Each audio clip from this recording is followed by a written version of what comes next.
G'day tankers, Joel here, Principal Advisor. Yeah, Arnie, tax professional. Vin McHugh here, real estate agent. And that voice you hear is Vin from eView Utopian Group Residential Real Estate Agency. So we've got Vin here talking all things property, just following on from our property segments the last few weeks. We're covering off on a bunch of different tips for our listeners out there in terms of buying and selling and how best to work and negotiate when you're buying and selling and how to prepare your home. Yeah, and we've got a few news items just touching on. We've got a few 50-50, watch your choice, either or, tidbits, and bit of good Q&A. So you can get Money in the Tank at YouTube, Instagram, Twitter, and Facebook at Money in the Tank. So enjoy this week's episode, guys. Yeah, and drop a like, subscribe, or a comment. Thanks, tankers. All right, welcome back, listeners. Episode 14 of Money in the Tank. Welcome back, tankers. Joel Seach here, Principal Advisor. Yeah, Arnie, tax professional. And we've got a special guest today following the real estate theme. Let's hear it from Vinny. Hi, Vin McHugh here from Utopian Residential. Here we go. Utopian Res, real estate. So, Vinny, we thought round off the real estate podcast here with an agent on to talk all things real estate in the resi sector, mainly in Victoria at the moment, and see how things are tracking and how the market's ticking along for us. But importantly, before we get into it, who do you support in AFL, Vin? Who do I support? Yeah. Carlton, unfortunately. Oh, well, that's not too bad. Could be worse. It could be a lot. You could go for the Crows. You were probably hoping the season got cancelled off COVID this weekend, hoping just to finish off. Well, you can't take a loss this weekend, so that's always good. But on the downside, you can't see Collingwood lose. Yeah, true. That's true. We are taping this the night before lockdown. So to our listeners here in Melbourne or Victoria, look after yourselves, and hopefully the footy games are still on tomorrow night. No crowds, but hopefully we're still able to play. Well, Joel and I are both D supporters, and I was pretty gutted that we lost to the Crows last week, and now I'm hoping for a bit of redemption against the Doggies. But now we've got this bloody COVID fiasco, So then the games go ahead. But anyway, we thought we'd try and sneak this episode in so the tankers have something to listen to over the weekend while we're doing our two hours a day of exercise. And what else could we do? Getting vaccinated, and we can't even do that yet. I don't know. That's all right. All right, so let's jump into Rivkin first anyway. Yeah, so we've got Rivkin here. So Vinny's new to the pod, so we've got Rivkin's rules book here. So we're landing on page 129, which is Renee's favourite Rivkinisms. So he's made up his own saying there. So we have... I've done that one. So page 131 is done. Lucky I've ticked it off. All right, page 132. I like people who accommodate me and never offer financial advice unless asked. Okay, that's a strange one, yeah. Who would be offering, I know this is a while back in the day, but he was one of our most successful investors. Who would have been offering him financial advice? I don't know. Yeah. Random. Yeah, it's an odd one. I guess, what's the old saying? If you start getting stock tips from the taxi driver, it's a good time to sell. Is that the old saying? Just be mindful of that. But anyway, we only ever give general advice on this podcast anyway. So for any personal advice, always seek personal guidance. Yep, general in nature. So we've got a little bit of news this week before we jump into the interview with Vin. So I just wanted to quickly touch on the fact that there was news about Michael Burry's 13F filing was released. And this is a statement that's delayed, it's lagged, but it shows positions that they've taken. And he's taken a pretty big put position on Tesla. So we don't know what the strike price or expiration date is for those puts, but he did say on Twitter in November last year that he was initiating a short position, and as of the date when they released 13F, I think the notional value of those puts was $500 million.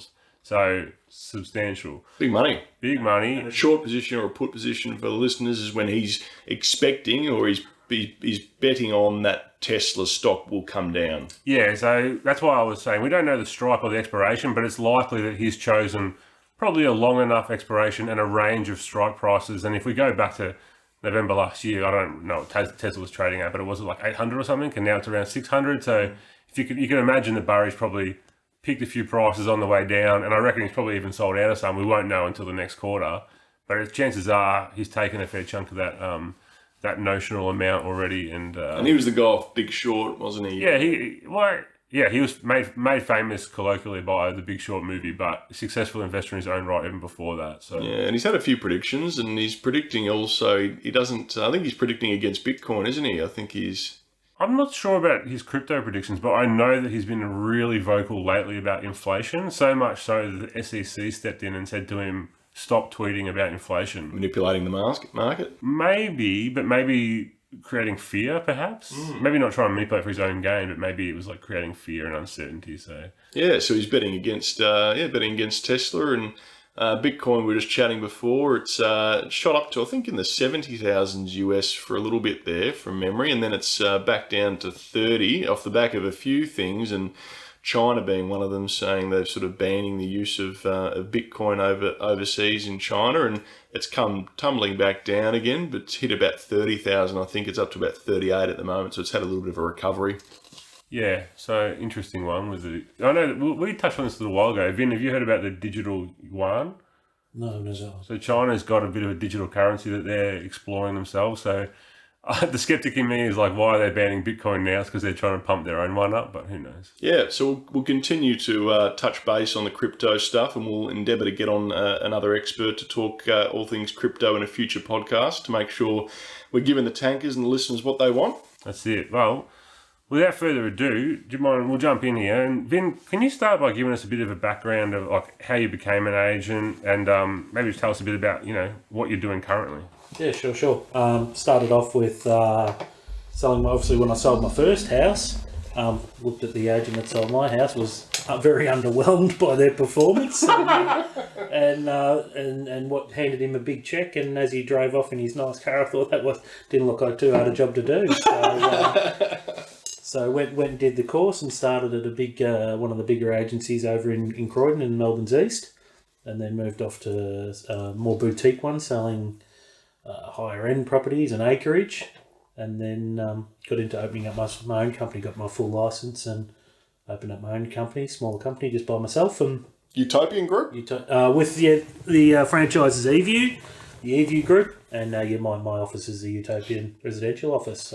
Yeah, great. How have you found sort of getting away from the bigger firms and setting up sort of an independent type agency? Yeah, well, it's a very different setup. It gives me a lot more freedom though, with to do what I want to do, which is just selling the houses and not sitting in meetings and sitting in your car all day and drinking coffee. I just go about selling the houses. And do you specialise in a certain area, Vin, or? Yeah, Melbourne's East, Yeah. so mainly around usually the Croydon area, but we spread as far as out into the Yarra Valley and into the inner east as well too. Surrey Hills? Surrey Hills in there, and into Brunswick and out to Seville and Launching Place and There you go. everywhere in between. That's sweet. And just, you touched on before, but getting the licence, does that remain the same? Just in case the tankers are curious, is the process still the same as it used to be, or?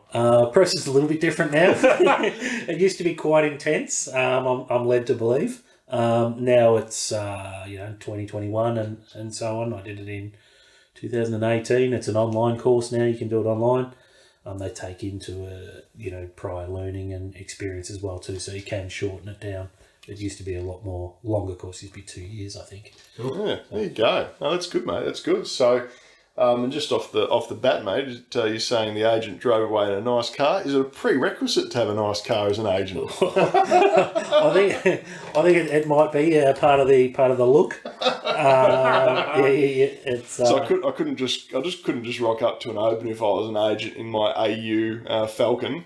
well, you could. You just might have to do a bit more selling of yourself and whatnot. But I guess it's part of the uniform, I guess. The suit and the car. But I think hopefully we're drifting away from that and the tyres and things and the.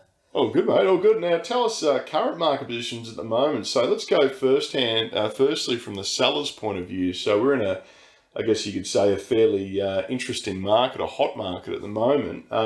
So thoughts on, I guess, the current setup if you're selling your property and then you got private sale and auction. Is there any other ways of selling a property? Are they the two main ways? Yeah, look, it's a really hot market, surprisingly, after COVID and lockdown. I'm shocked by it, that how strong it is, but it is. You got your private sale and auction. I always lean towards, especially in this climate, a private sale. I'm finding buyers, a lot of them are frightened of their borrowing capacity and whether they're going to get their loans approved. So they're more cautious with that. So then with a private sale gives them the option of being able to buy subject to finance, and they can take their time to make sure they got their approval there. They're just worried it's not going to get approved. I'm yet to see someone not get their loan approved, but they are more cautious of it. You do see finance extensions because banks are going a little bit slower. And just for the listeners out there, when you buy at auction, the difference with that is auction has to be unconditional. So it's an unconditional sale. You've got to be fully approved to your loan. So if your loan doesn't get approved, it's kind of bad luck. You bought it. So yeah. And would you typically see do auctions they typically go for a higher price, or do you reckon private sales is comparative? Or I think probably private sales more likely to get a higher price. Really, that's surprising to me. I would have thought the other way around. Yeah, I see it as in when you go to an auction, you take buyers out of the pool. So you take buyers who aren't fully approved for their loan out of the competition of bidding, whereas you've only got the unconditional bidders. So more bidders means a higher price. Yeah, so that makes sense. It might end up selling unconditionally to the highest bidder, but the second highest bidder might be subject to finance. And recently I've had 2 sales in this month where the owner has taken a lower price for the sale on the unconditional price and didn't take a higher offer that was subject to finance just for their safety. Just for certainty. But the competition of having both in there made a higher price for them. Does that feature a lot with buyers you see, Vin? Like, do they tend to be? You were sort of touching on it before, but I guess risk averse. They just want the certainty.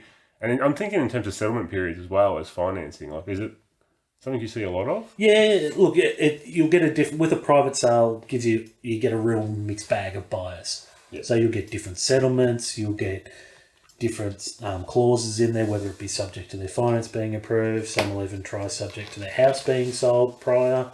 And then you've got your building and pest inspections and getting checks after you've purchased the house. Whereas in auction, if you want to get a building inspection on the house, you got to do it before the auction. And is it a thing if you are successful in a private sale that as let's say a buyer, we're jumping on the buyers and we're jumping ahead, but we'll come back. But as a buyer, you can purchase the property and there's a cooling off period in Victoria where you can potentially get a building and pest done pretty quickly after. Little loophole. Yeah, there's a little bit of a loophole there. Some buyers try to use. They may buy it unconditionally, and then try and put a building inspection in there during that cooling off period, so they can avoid repercussions of that. These are the little tips we want to know for the listeners out there, just to help them out. Not a huge fan of that one. Sellers usually don't like it either when they sell the house unconditionally.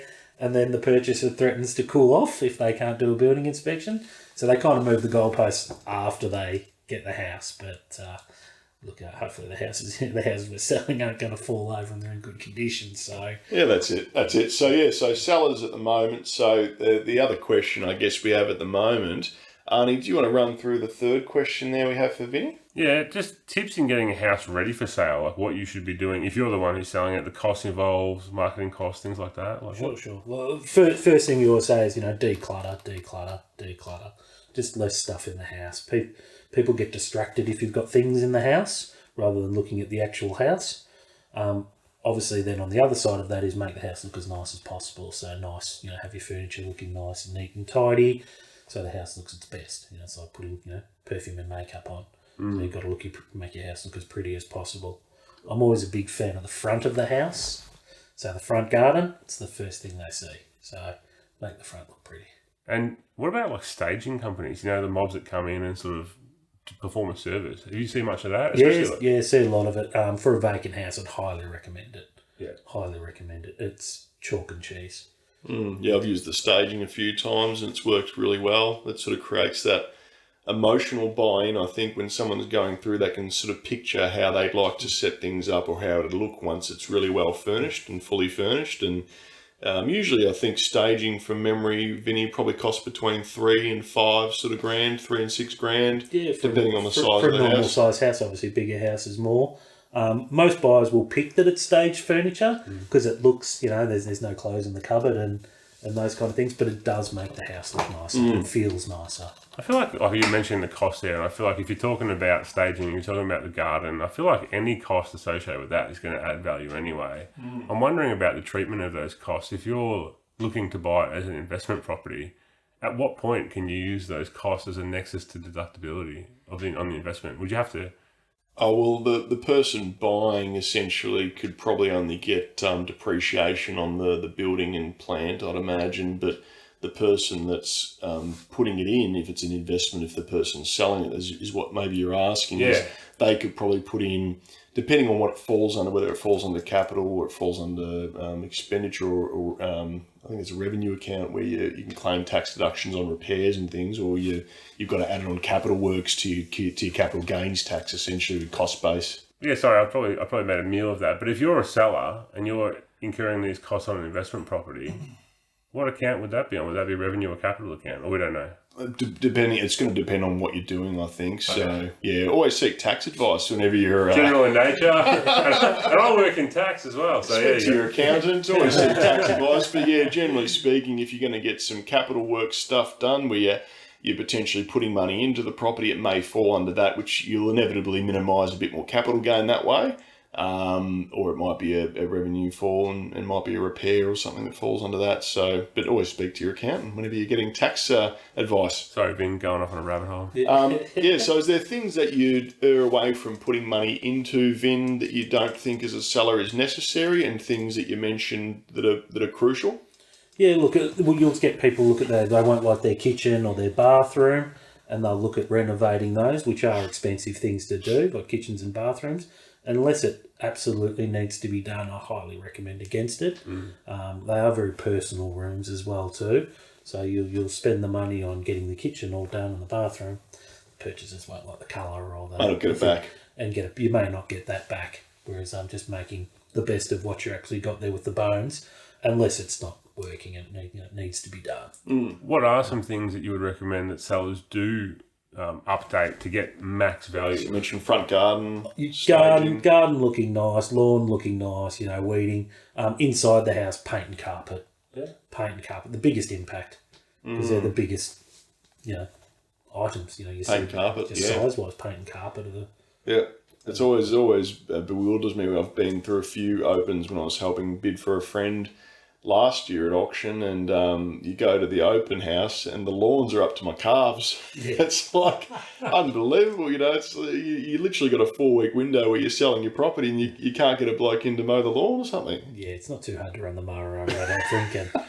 Or if you're struggling with the mower, then get a gardener in. Yeah, but it could be off-putting, It's like, it's just, keep it up to date when you're selling. So that's another thing for sellers, keep things maintained. It's like not brushing your hair before you go on a date. You got to put on, have a shave, brush your hair, and brushing your teeth. And in terms of costs involved, Vinny, so you usually with agents there'll be a commission cost, and then there's marketing as a separate cost. Is that right? Yeah. So we have your marketing and obviously our commission, which is only a sliver.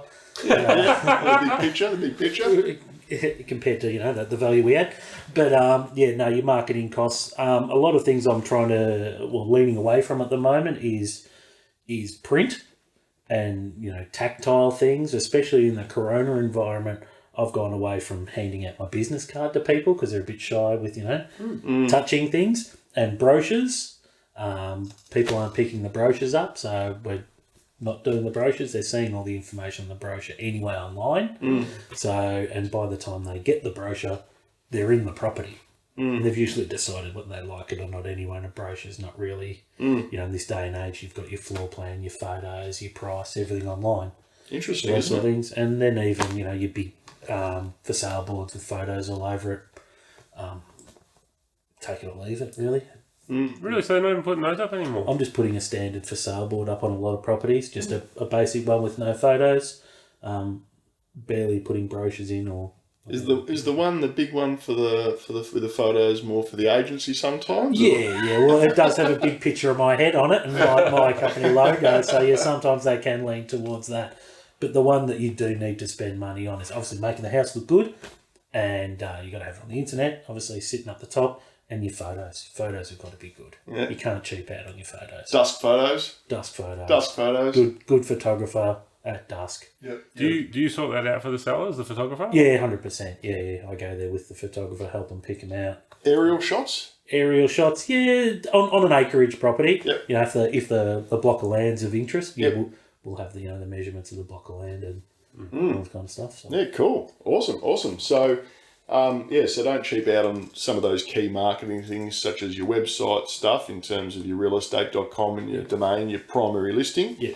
And quality photos. Got to be good photos. Yeah, okay. And is usually there a range for the listeners of what marketing should cost, sort of as a baseline and a top end? Well, it varies from different areas in Melbourne because, especially with realestate.com and other websites, they charge you for your area. So the further you go into Melbourne, the dearer it is. The further you go out, the cheaper it is. So it can vary anywhere from you have marketing costs of $25,000 to $2,000. Gotcha. Okay. It's a wide range, isn't it? It is a wide range, but it'll get more expensive with newspapers and all that kind of hoo-ha.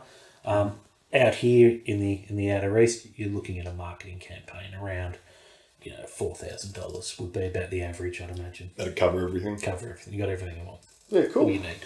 Great. Buyers in the current market. So, how best for buyers in a hot market, I guess we are at the moment, in terms of making an offer for a property in a hot market, and then you've obviously got the other side of the coin when it's a bit of a cooler market. So what's some of the tips you have at the moment, Vinny, with buyers making offers for property? Yeah, well, like we touched on before, it's tough for buyers at the moment. It's quite competitive. Being ready and being quick. And I think I touched on before as well, if you can get your finance sorted before you start making offers on properties and be confident that you can go unconditional with your finance, much stronger. So your offer's always going to be seen as being more favourable if there's no risk to the seller of, your finance not being approved. Then the other one is, will you want to check the property out, get a building and pest inspection? For a private sale, you can buy it and get that afterwards. But some savvy buyers are bringing builder friends through, or, you see the dad who's a builder come through with them and, he crawls under the house at the open for inspection and gets under there and has a good look. No one will turn you off a house quicker than a dad that doesn't like it. Yeah. So, get them in and get that checked out beforehand. And get the dad on the side. Get your dad or your builder mate, if it's dad, get him in there for free. But if it's a mate, pay him a little bit and get him there first, and then you can go unconditional. If it's an auction, how do you go about organising that then? Yeah. So you can get your building inspection before the auction. Sometimes the sellers will provide a building inspection. They'll get one done themselves. Yeah. So that's there for buyers to see. Some buyers want to get their own builder to look at it. So just negotiate with the seller at that point. Negotiate with it. Well, they'll show you their building inspection they got. You may want your own builder to look at certain things that concern you or whatnot. And any tips from the buyers out there if they're going to auction? Let's say they've got their finance ready and they know their levels. What's some of the things that you'd give them tips in terms of bidding philosophy or being confident or not sort of showing a poker face? What's sort of some of the tips and tricks you'd say going to auction as a buyer? Well, you hear buyers always saying they're frightened of auctions. Oh, I'm scared of it. It's going to go over the top. I think it's the best thing that can happen in the world for a buyer going to an auction. It's just, I reckon it's hilarious. I love it. Yeah. I go to other agents' auctions with friends of mine and help them bid. It's a heap of fun. Yeah. It's not my money, so it's a bit more. When it's someone else's money, it's not as stressful. Yeah. But you can see the other bidders and you can pick up on their body language and you can see the agent's body language and the owners are inside stressed out. Yeah. And so you've got it all there in front of you. So it's all there to read the play. Obviously, you see if anyone else is bidding. I'll always sit on my hands and see if someone else bids. Okay. If no one else bids, then you go, oh, happy days, you've got no competition. If someone else bids, I'll always suggest to slow the bidding down. Like, slow it down. It's a psychological game, an auction for everyone involved. Yeah. So it's a psychological game with yourself bidding, the other bidders. So you don't necessarily mean by numbers, you mean by just taking your time to give the next bid? Yeah, well, that too. So drag your feet bidding, but lower the numbers. Gotcha, yeah. Lower the numbers. Yeah. So, if it's going up in hundreds, and 50s and 10s, bring it down to ones as quick as possible. And agents hate that. And it's horrible when you're standing there calling an auction and you're trying to think of these numbers and someone's throwing you $150. It's a nightmare to yell it out 5 times in a row. That's why you have the person next to you writing it down so you don't fumble the words. And it's stressful there. And the owners are inside looking through the window at you. So as an agent, it's stressful as well too. Yeah. So use that to your advantage as a buyer. Stress the agent out. Oh, that's a great tip. I love that. So make them sweat. And I remember you telling me a good one. If it passes in and you're the top bidder, you've got right of being able to negotiate. Yeah, and you take your time there too. 100%. I helped a good client of mine buy a house a few years ago. And we took the last bid. He didn't bid the whole thing, and then he waited till they were passing in. He put in a bid of $1,000, and then we stood there and waited. And so he got the right to negotiate with the vendor, on his own. So, and while he negotiated with them, we did that slowly as well too. So we did $1,000 at a time. So after a couple of times of that, everyone else had left. They'd all gone home. They got bored. Yep. So he had the whole thing to himself. So the owners are inside. There's no one else. Agents want to move on to the next auction. Agents got another open for inspection they've got to get to. They're also hoping to get paid too. So they're wanting to get a deal done, and the owners are unhappy with them because they told them the house was going to sell. Yeah. So you're standing out there looking cool as a cucumber in the driveway. Yep. Yeah. You're in the driver's seat as the buyer. So. It's obviously a tough market anyway at the moment because it's quite hot. So, the chances of there not being a bid is probably less at the moment. You're sort of, you're going into auction. It seems to be pretty jam-packed at the moment. Yeah, there's still a few that are passing in. Yeah. So you've still got that option there. But look at a lot of the good properties and whatnot, they'll still fly out the door. Oh, mate, anecdotally, my wife and I had a look at one a couple of weeks ago. It had only been up for a week. And when we made the call to the real estate agent, it was already sold under offer. So...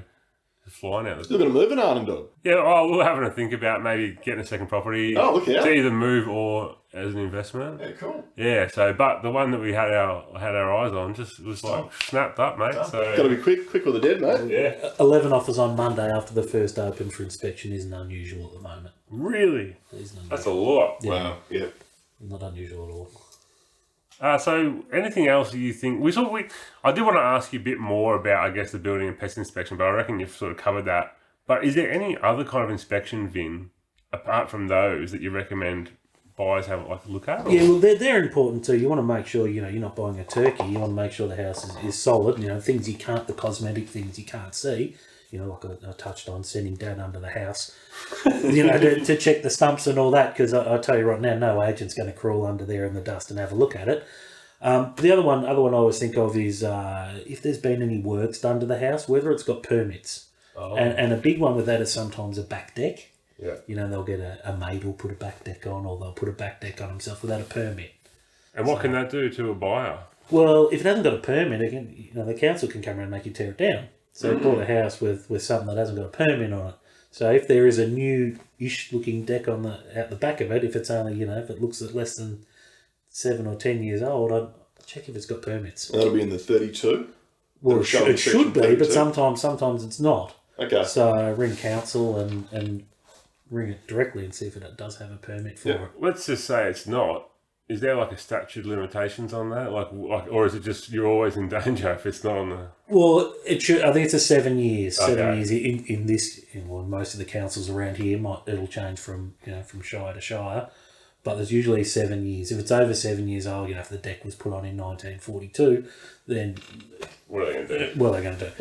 If you want to clear out a few buyers at an auction, maybe throw out the old "as the deck got a permit" question. That's always a classic amongst the buyers, or is that asbestos? So they like to yell that one out. And usually the agent running the auction will generally just ignore you and move on. Can't hear you, mate. Sorry. They tend to sometimes not see that one. They'll see the bids, but they may not see or hear that one. Selective vision. Selective vision. That's a good one. That's great. No, it was a great, I guess, round off in terms of the whole real estate thing. We've got a Q&A from one of our listeners as well, which we might get to. Do you want to go to Q&A now? Well, before we do, let's just throw to Vin in case we've missed anything that's crucial. Anything crucial that you can think of that we might have missed, Vin? Look, I think if it is a hot market at the moment, and we're getting a lot of buyers missing out on properties. So I'm sure I'm not the only one that's getting a lot of offers on properties from hot buyers. The other thing is, if you stay in touch with, I know what they want to buy because I know the properties they've bid on. But people who haven't bid on properties with me or another agent, let every agent in town know what you want to buy, because I know stuff that's going to come on next week Yeah. and next month. Well, that was my next question. You've already ruined my Q&A. So the question is from Sam, who's an avid listener of Money in the Tank. Sammy, ex-teammate of mine, and loves Griffin's Rules, his favourite segment. He was devastated when we removed it there that 1 week, but he's glad it's back. It wasn't me, Sam.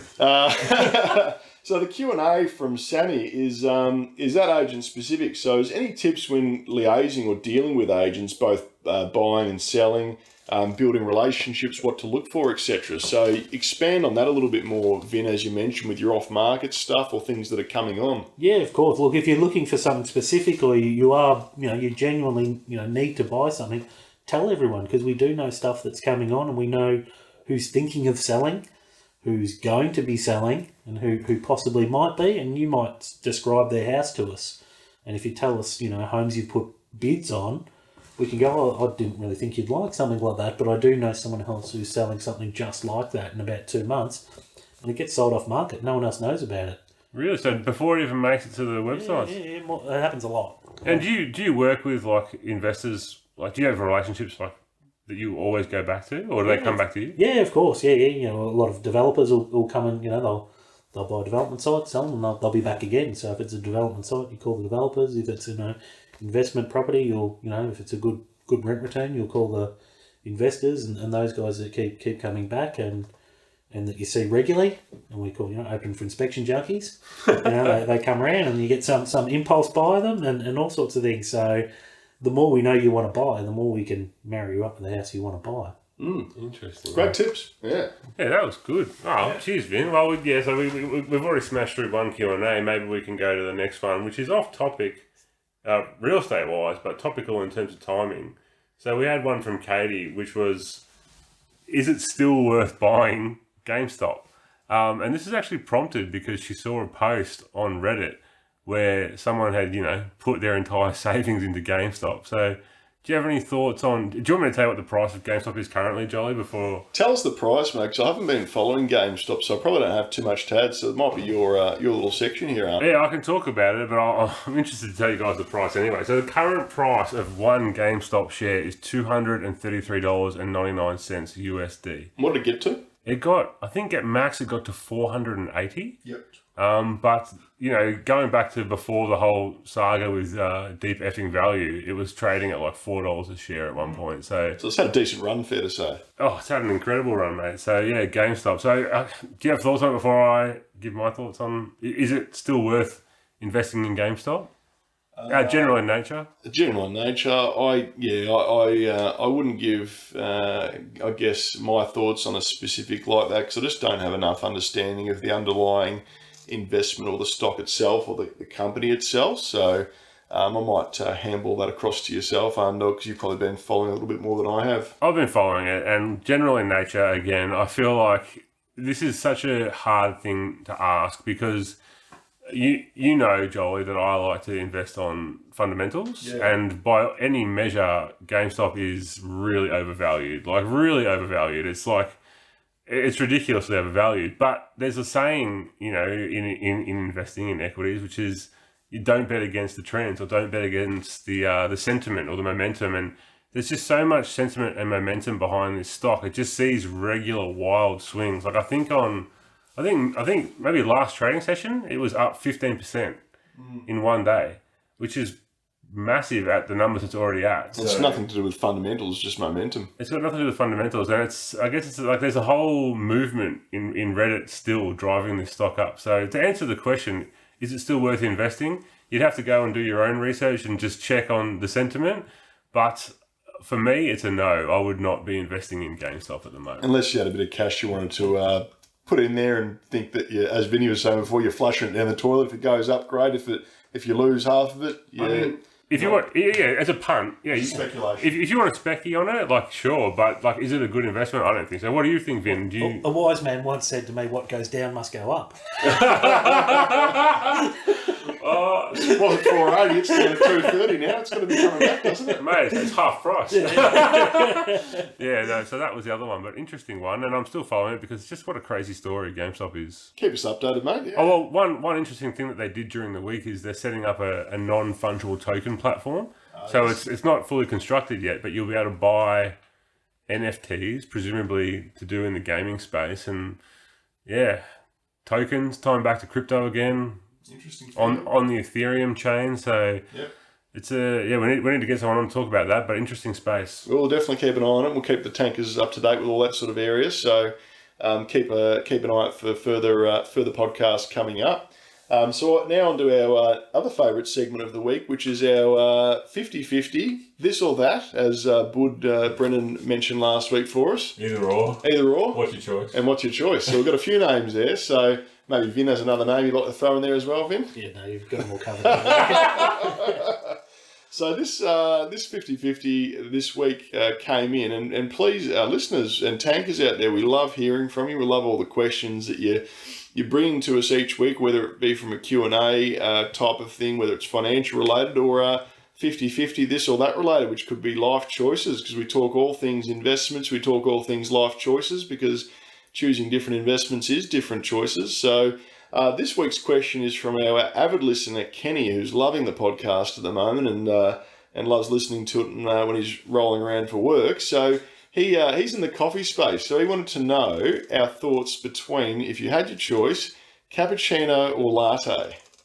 Oh, I love this one. Can I go first? You can go first, mate. Absolutely. Latte all day for me. And expand, please. My first job out of high school was barista. So I learned how to froth the milk. All right. Give him a shout out. Yeah, well, it was Paperbark Cafe, which is part of Karanga Native Nursery, York Road, Mount Evelyn. I think it's still there. Still open? Yeah, I haven't been in for a coffee for a while, but bloody hell, it was good when I used to make it. So when you split the milk in a steaming jug, it's like the shit milk goes to the bottom, the best milk's in the middle, which is the milk you pour with a latte, and then the foam goes on top, and foam's just foam. So latte all day. Vinny? I wholeheartedly disagree there. Yeah, okay, I've good. done the barista course too myself, so I like to think of myself as an inner city coffee sipper. Barista expert. And I'll go the cappuccino. Expand. Tell us why. It's the quantity of milk. Of milk. So the cappuccino, you get the extra froth. Yep. You got less milk. You get less watered down coffee. Okay. So you like a stronger coffee? I like a stronger coffee. So your coffee's stronger by having less milk. I like it. And also good keeping the figure good too. So Okay, and we'll break up the tie here. Yeah. So the Joel's choice this week, referring to myself in third person, if you don't mind. Did the barista course myself back in the day here we go. at the old Croydon Private Golf Club. No longer there, nothing to do with me, but it was popular when I was there. Used to pour a few coffees back in the day, but cappuccino. And why? So cappuccino, a little bit of what Vinny said there. Don't mind a bit of the froth on top. It's a little bit of a treat. But when you've got someone that offers you a little bit of chocolate on top of your coffee, how could you say no to that? Hey, a little bit of an extra added treat there for yourself. If someone's offering to put some nice sprinkle shaved chocolate on there, especially from one of those, those delicate chocolate shops where they have the nice shaved chocolate. Yeah, I know what you're talking about, but I'm sweet enough. That's Well, can we expand on that, on your sweetness? Yeah. Are you putting a sugar in your latte? No, I don't. You know what? I was actually going to say, I love coffee in all its forms. Like, I drink black coffee every morning, but I love a milky coffee. So I chose latte, but I'm not opposed to a cappuccino. We're all friends here. It's all good, boys. As your wife Katie said, mate, plain savoury vanilla ice cream is just a boring coffee. Are you trying to tell me? Are you trying to say a latte is a boring coffee? Oh, God, I'll never hear the end of it. And regular milk? I'm always full fat in everything. Yeah. Yeah, regular, yeah. I used to do skinny, but then I got sort of bowled up by some lady and she said you can't do skinny milk, so now I do full cream. The cafe milk is like even fatter than like the one you can buy in the stores. It's like, because it froths better, right? Yeah, better for you. So yeah, the missus likes latte, so I'll shout out to Ez there, avid listener of the podcast, gave me some good feedback before. So shout out to you, Ez. Lattes for you, almond lattes for Ez. I love it. Oh, well, thanks for coming on the pod, Vin. That was Yeah, good. Vinny. So pleasure. how do the tankers get you, mate? How do they find you? How do they look to sell properties through you? How do they look to buy through you? What's the best way to reach you, mate? Obviously online, you go to our eView website, look up Utopian Residential, go through our offices there, you'll see us down there. Unfortunately, down the bottom, alphabetical order. Oh, But no. scroll on down, you'll see my lovely face down the bottom there. And give us a call, send us a text, give us an email. Email for you and email for yourself, Vin, or the website? Emails there, they'll all come through to me. We won't miss you. Yeah, great. Mention you're a tanker, and we'll give you the royal treatment. Oh, look We'll out. treat you like the intelligent buyer you are if you're a tanker listener. Oh, Cheers, mate. Well, if you want, Vin, I'll drop your email on the Facebook Oh, yeah, post. love it. Yeah. No, more people calling us, the better. We love I'll do it. it. And you can, keep that in mind for when I'm selling something, Vin. Make sure you give me the tanker discount, mate. Mention the tanker discount, you get the royal treatment. I won't ask what extra that involves, mate. Sounds exciting. There's always a little something extra in the tank. Love it. Perfect, mate. Well, thanks for coming on. Thanks, Arndog. yeah, cheers. And if you want to get at Money in the Tank, it's YouTube, Twitter, Facebook, Instagram, at Money in the Tank. Yep. And to our Melburnian listeners, keep well the next 7 days, get through it, and we'll hopefully be back next week to be able to give you our next updated episode. We're going to keep you guessing. Go Deeds. Cheers, go D's.